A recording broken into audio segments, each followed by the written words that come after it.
Welcome to Part 3, an exercise and discussion of Module 3, Creating Change in Human Systems. So, Michael, at this point, do you have an exercise for us to do? Yes, I do, Ronnie. Surprise, surprise. And it only has 2 steps in it.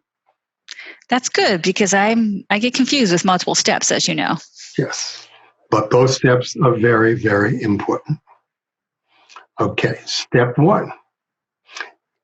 In a team, in a system where you like to see improvement, who are the key people whose support you would need to create the change that you want? And how might you recruit that support? Number 2, in a system that is doing well, what are 2 things you might do to be sure that it continues to do well? Questions about the questions? Nope. Then let's hear your responses. Well, the thing is, I have to say, are these current teams that I'm working on that I'm coming up with? Current is always best, but if you don't have a current, something recent would be okay as well. Okay. So a team that I'd like to see improvement in, so this is a current team that I'm working on, and I'd love to be able to, I lead parts of the team, but other people they're also leaders in that team. So I'm more of a team member than I am a team leader of a certain team. And what I think the support that I would need, the key people I need to support from are the leader of the organization, which is pretty tough. He's a busy person. I need that person to be a lot more transparent with all of us because he tends to keep a lot of secrets, and his second in command reflects that and is super secretive to the point where I could not even share some basic, they asked me to share about, the outline of a project. And when I started sharing, they're like, oh, you can't share that. And then I tried to share an agenda and they're like, oh, you can't share that. And I'm like, well, what exactly can I share? Oh, just that, this is happening. And I said, well, that's not really sharing then, is it? So it was really quite remarkable how limited, how untransparent they were, opaque they were or wanted to be. So I would need the leader of the organization, their second in command, and the sort of the person who hired me really to help lead this project. Within the interesting thing is within the team that I'm leading, we are pretty forthright and candid. We are always like, hey, this is what we need done. This is what needs to happen. And we're pretty honest with each other. But in the larger team of the larger organization, there's some kind of high level executives that we need to get support from. Okay. So you mentioned 3 people whose support would really be useful. Yes. What would be the best place to start?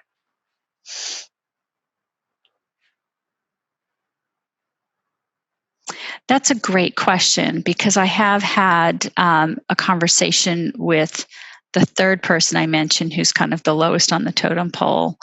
And she's willing to be that within the context of our team. So really, I think I would start at the top.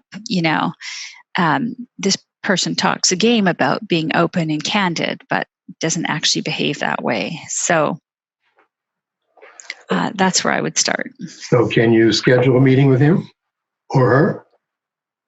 Not really. Well, then that's not a good place to start then. That's true. So what might be a better place to start? The second in command. Okay. Can you schedule a meeting with him? Or her, yes. Or her? I absolutely can. And I don't think it'll get anywhere, but I can, yeah. So you're going into that meeting feeling hopeless about it?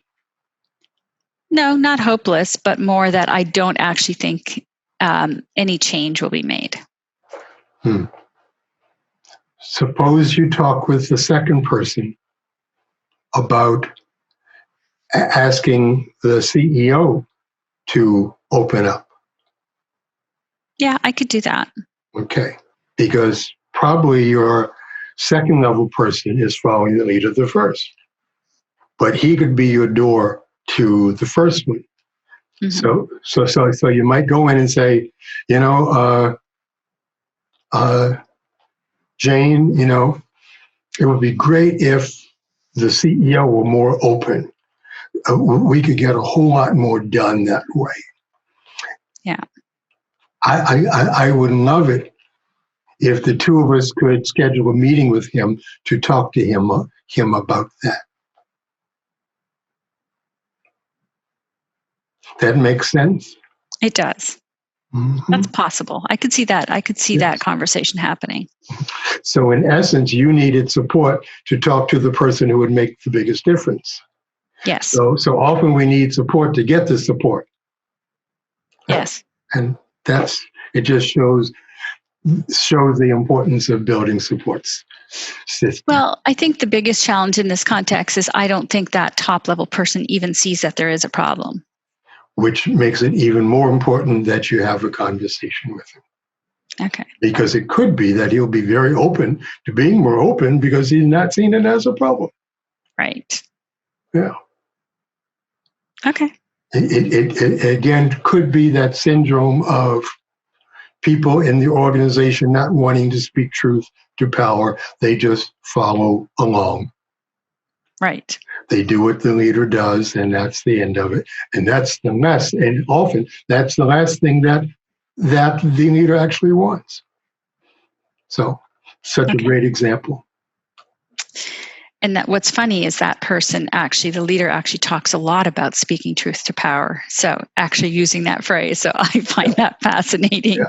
Mm-hmm. And I have actually brought that up that, you have to be, if you're going to open up and say, we need to speak truth to power, you have to expect that people are going to speak truth to you. So, but yet he's still not open and sharing or talking to his people about these things. But so then tell him about this course that you took, to be candid, open and forthright, and to be curious and interested and appreciative. Will do, Michael, will do. Okay. All right, number 2. Yes. A system that's doing well. So this is a team that's just starting for me, and it's people that I'm familiar with, and so far things are really fun. So there's a lot of openness and transparency and forthrightness, and so there's a lot of just really great conversations going on in that regard. We all, the team is, I have support from members of the team, and they support me, and I support them. So those things are going well.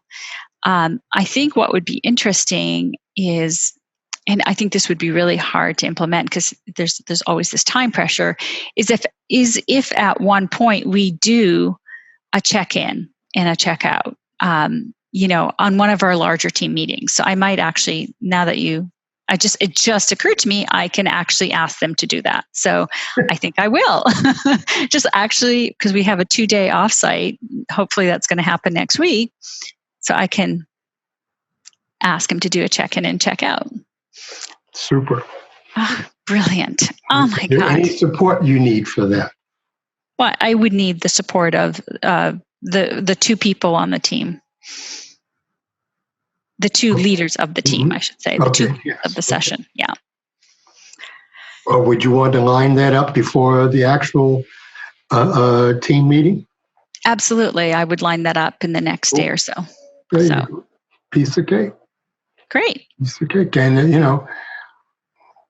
if you share with them the 3 reasons why check-ins are important, that one, it gets people from what they were doing to being present in the meeting.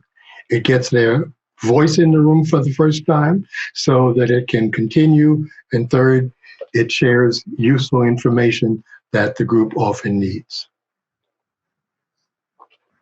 Great. Thank you. My pleasure. That was well done, Ronnie. Yeah, I actually surprised myself. So, hey, it happens. Great. So that was actually super useful. Now, do you have any closing statements for us? It's a very short exercise, I want to say. Mm-hmm. But powerful one, yes. Yeah. 2 thoughts come to mind. One is get support. Don't try to do these things. Don't try to manage change in human systems by yourself. It's just so much easier, so much more efficient, and so much more useful and effective if you have the support that you need. And 2, if you cannot create safety in a group, you're not going to succeed. So those issues of being forthright and honest and open and being curious, interested, and appreciative, those 6 things go a very, very long way to creating safety in a group. Great. Well, thank you very much for this. And I think it's time to say goodbye, Michael. Well, before we do, let's talk about support systems again. That it is the next course, and it is so important because no one accomplishes anything of any significance by themselves, and support systems can get you over that hump. So do not miss that next course. Okay. All right. Say goodbye, Ronnie. Goodbye, Michael.